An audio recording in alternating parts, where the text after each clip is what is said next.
busy night yesterday, although Alex was at a Bad Bunny concert, so we didn't get to hear from him on the show yesterday. But Marca is saying that Enrique Riquelme has announced Erling Haaland, saying that he would be his new signing if he were to be made president. Well, his father and his representative, Rafaela Pimenta, have made a joint statement saying, all very entertaining, but not true. We wish all the best for both candidates in the Real Madrid elections. Enrique Riquelme, on promising to sign Erling Haaland, has this to say: I signed a legally binding, notarized, documented guarantee that I'll sign Erling Haaland. I've spoken to Haaland directly and I've spoken with his inner circle. He will join Real Madrid if I'm elected on Sunday. Denial, it's normal, it's an election. There are two candidates, no one is guaranteed to win, and they have to protect the player. It seems normal to me. Remember the Figo case? Figo himself said in all the media outlets that he wasn't coming. I understand this, I don't take it personally. It's part of the world of sports, the world of football, and it's totally fine. Oh, I mean, Alex, is it totally fine? Yeah, I think Riquelme, to be honest, I've got to say, my perspective is I think he's handled himself really well, mostly in this campaign. I think he's had a near impossible task in terms of challenging Florentino Perez. The biggest challenge for him has been getting his name out there, firstly, in terms of name recognition, people knowing who he is and what he's all about. Because, you know, Florentino, everybody knows. Riquelme was an unknown, really, here in Spain. He isn't anymore. He's been doing this press tour. He's been going on, you know, the biggest TV shows in Spain, the biggest podcasts in Spain. He's been traveling around the country today, meeting Peña's fan groups as well. Like that, I think he's handled it pretty well in terms of the strategy of the campaign, the names he's put out there. I think he's chosen wisely in terms of, you know, club legends like Raul, like Fernando Hierro, like Iker Casillas, who he said that would be part of his team as well. And then in terms of the big signings, the big names, I don't think he gets much bigger than Erling Haaland and Rodri. I agree with what he says in that the denials don't surprise me at all. I think that's inevitable. I think you're always going to get that. He mentioned the similarities with the famous Luis Figo case with Florentino back in 2000, and there were denials then as well. And Figo did indeed join Real Madrid from Barcelona. I'm not saying that Haaland and Rodri are going to join Real Madrid. I'm not sure that they will, but the denials themselves do not surprise me. And I know it might sound outlandish, but all I would say is that Riquelme, like, this is a serious guy. This is a very successful businessman who's got to where he's got to in his field of renewable energy. He's 37 years old. He's got this company of dollars just to get into this position, to be in this race, you know, to meet the requirements. He had to get to a bank guarantee worth hundreds of millions of euros. And he got that based on his wealth and that of his company. Like, this is a serious guy. And so I don't think, and I've been led to believe from talking to people, that he's going around making these things up. There have been conversations with Rodri's camp. There have been conversations with Haaland's camp as well. Now, all of that said, I don't think he's going to win. I think Florentino Perez is going to win, but I think Riquelme's put himself in a very strong position for the post-Florentino era, whenever that is. If it's in 4 years' time or sooner or later, I think he's put himself in a really good position. And I think almost everything that he's said, with one or two missteps, I think have been the right things. That's what I was going to ask Alex, if there was any scenario where he was going to win, because otherwise we just keep batting this around the houses, don't we? You know, I'm going to sign him, I'm going to sign him.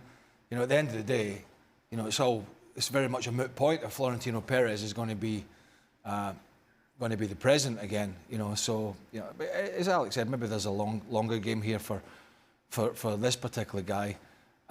But yeah, that's the big one for me. I mean, I think it was just pointless having a discussion about it if Florentino Perez is a 90% chance of going to win it, unless there's a big surprise comes up, you know. I don't know. I don't know how all this operates. To be honest, I'm fed up with this crap about Spain. Honestly, just get on with it. It's like, you know, I've got the World Cup to think about, shit. Yeah, and we know you can't wait for that. Let's talk about I'll sign him, and I'll sign him, and I'll sign him. Florentino Perez, who did put out on the Florentino 2026 campaign, Alex, the video of Jose Mourinho saying "sí." Let's talk about the reaction to Mourinho being announced here from the other side of the party. And yeah, there was another video today from Florentino's camp based around that famous Mourinho press conference, the porqué, the why press conference after they were beaten by Barcelona in the Champions League all those years ago. And Mourinho came out in one of the most famous presser appearances ever at the Bernabeu and sort of talking about why Barcelona, in his mind, always got these games and these decisions going their way. And it was a spin on that, saying basically, why have we chosen Jose Mourinho? And it talked about his leadership, his competitiveness, the trophies, that he's won, how he defended Real Madrid in the past. It's something we've talked about before. I know that Sid Lowe's talked about it as well, but it really does feel like this appointment is based around nostalgia for the past, for the previous Mourinho era, which was a long time ago, from 2010 to 2013. And it was worth sort of picking up on that post that I mentioned, talking about his achievements, and it had clips of him on the touchline. It was all focused on the Mourinho of 15 years ago, 10 or more years ago, not the Mourinho of today. It was Mourinho's golden era, which it feels like is in the past. Look, he's always been a divisive figure among Real Madrid fans and in Spanish football. A lot of people absolutely love him. They worship him. They loved what he did in terms of standing up to Pep Guardiola's Barcelona. Other Real Madrid fans, including Enrique Riquelme, who's talked about this during this campaign, say they kind of weren't as comfortable with the way that he conducted himself and whether he fit in with the values of what they consider Real Madrid to represent. I've got to say, as a neutral, as a journalist, as someone who, for me, it's all about obviously the stories. It's going to be a lot of fun. It's going to be box office. It's going to be brilliant having Jose Mourinho back here. That's not the same thing as saying that he's going to be a success as a coach, because I'm not sure if he is. I mean, it is going to be box office, let's be honest. It is going to happen. Always is with Jose Mourinho.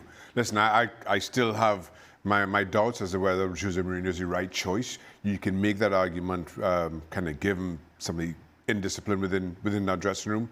But in terms of maybe getting that dressing room back in line, you make that argument in terms of delivering silverware that Real Madrid have now gone 2 seasons without. I'm not sure he's the right choice. A step in the right direction, but not far enough where Real Madrid want to be. It's been some time since Jose has lifted silverware, and I kind of have my concerns given how well Barcelona can continue to run. But Florentino Perez has kind of staked his claim here with Jose. We see how it pans out. But again, I'm not overly convinced. What would you like to see him do with this Real Madrid team that he'd be inheriting here, Craig? You've watched them so closely last year. You've seen all their troubles. Well, I'd like to see them play some better football, but that's not a managerial appointment that would accelerate that process. Certainly not if history would tell you anything. But I'd like to see him get hold of the dressing room and be the beacon of strength.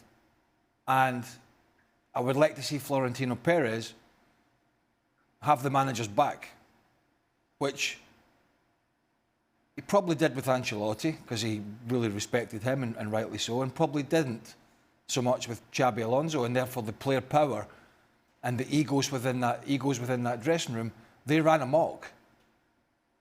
The lunatics were running the asylum in the end. Players were not quite doing what they wanted, but quite close to it.